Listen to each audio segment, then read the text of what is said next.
Bonjour tout le monde et bienvenue dans ma petite cuisine. Alors aujourd'hui je vous propose la fleur d'ail. Alors ça fait plusieurs années que je fais la fleur d'ail en fermentation et j'ai essayé de nombreuses coupes et en fait je réalise que celle que j'utilise le plus est la fleur d'ail qui est coupée vraiment en petits et cela me permet une utilisation directe, c'est-à-dire que je n'ai pas à la recouper. Dès que j'ai besoin d'ail durant l'année, j'ouvre mon pot d'ail et je vais directement l'utiliser. Alors, qu'est-ce qu'on va faire aujourd'hui? On va utiliser notre ail avec un ajout de sel, c'est-à-dire le sel en massage, donc un 2% de sel.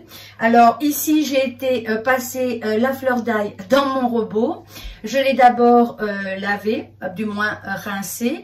Ensuite, je l'ai coupé juste en deux. Je l'ai mis dans mon robot et mon robot a fait le travail en entier. Alors, voilà la texture que je recherche. Et vous voyez ici, ça sent très fort l'ail. Nous avons la fleur d'ail qui est vraiment en tout petit. Alors, j'ai déjà été peser mon sel. Donc, règle du 2%, c'est-à-dire 2 grammes pour 100 grammes de poids de fleur d'ail, 2 grammes de sel, 2%. Ici, j'avais à peu près 1,1 kg, donc j'ai mis 22 grammes de sel. Alors, c'est du sel en flocon que j'ai ramené de Grèce et je vais aller mettre mon ail dedans. Voilà. Alors, comme vous voyez, j'en ai beaucoup. Alors, comme d'habitude, qu'est-ce que je vais faire? Ben là, j'ai mis mon sel, vous l'avez vu. Je vais laisser reposer un peu, ça a reposé en 5 minutes. Je vais aller prendre un pot propre, c'est un pot qui sort de mon lave-vaisselle et je vais aller le remplir. Alors, c'est tout simple, hein. Voilà. Alors, je vais faire un petit dessin parce que j'aime ça, faire des petits dessins, vous le savez, hein. Donc ici, j'ai été cueillir de la vèche jargot que j'ai ajouté dans mon mélange. Donc ici, on va aller mettre des fleurs d'ail. Alors voilà, j'ai coupé une carotte. J'ai mis des fleurs de bourrache. Et là, on voit que quand j'appuie, vous voyez, le jus monte. Vous le voyez? Voilà. Donc, j'ai pas besoin de faire une saumure quand je le coupe petit comme ça.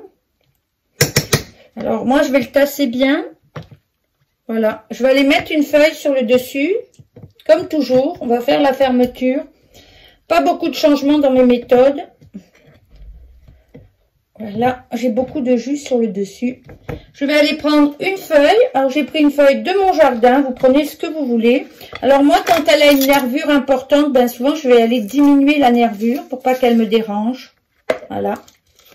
Puis, je vais la mettre sur le dessus. Et je vais aller mettre un poids. Donc là, je vais le mettre pile à la taille de mon pot. Voilà. Et je fais remonter le jus sur le dessus. Là, je vais aller rincer un poids. Une fois que j'ai mis ma feuille, je vais aller mettre mon poids sur le dessus. Je fais remonter le jus. Je vérifie toujours que j'ai rien sur le dessus du joint. Vous voyez ici, là, vous pouvez prendre un petit essuie-tout puis essuyer. Voilà. Donc là, je vais aller fermer. Ici, je vois que mon joint, il a pris de l'ail au fur et à mesure. Donc, je vais aller le rincer. Dans le couvercle aussi, j'ai de l'ail. Donc, je vais l'enlever parce que lui va être séparé. On peut aller le rincer, tout simplement. Ça, c'est un détail auquel je fais toujours attention. Voilà. Et là, j'ai fini ma fermentation. Mon pot va rester sur le comptoir pour 6 jours ou 5 jours. Et après, je vais le descendre au sous-sol dans une température plus fraîche. 16, 18. Bon, en hiver, ça descend plus bas. Voilà, c'est tout propre. Ici, on fait la fermeture. Et mon pot est terminé. Alors là, vous voyez, il m'en reste encore. Donc, je vais aller refaire la même chose, un deuxième pot. Alors, la fermentation, le pot de fermentation est terminé pour être utilisé directement comme ceci dans mon frigidaire quand je vais avoir besoin tout simplement d'ail ou de fleurs d'ail, donc quelque chose de plus léger. Ici, je tenais à vous montrer celui de l'année dernière parce que j'avais fait de nombreux pots. Qu'on peut aussi le faire en pot maçon avec un couvercle bien ordinaire. Il faut juste penser à ouvrir le pot et à laisser les gaz sortir.